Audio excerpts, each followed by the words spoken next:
Hey everyone, and welcome back to another video. And in this video, I'm going to show you how to connect your debit card to Uber Eats driver. So this video is going to be particularly useful for individuals who want to go ahead and be paid out via their debit card. How do you actually go ahead and do that? Now this video is going to be short, sweet, and simple, guys. There's not going to be a lot of steps involved. But first, let's log on to our Uber Eats driver account. And on the upper left hand side, you want to click on the hamburger icon and then click on account. Next, you're going to click on payment, and then next you're going to click on add debit card. So here is where you'll add your card number, expiration date, CVV, and nickname, and then you'll click on save. Now, although the top of this is blurred out, keep in mind that if you do decide to transfer money via debit card, it is going to transfer money instantly, but with a $1.25 fee.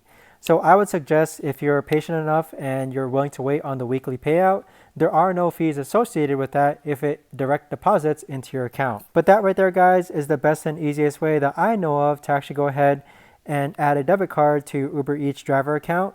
If you guys know of a better or easier way to actually do this, let me know in the comments down below. I would love to know. Thanks so much for watching, everyone, and I'll see you guys all in the next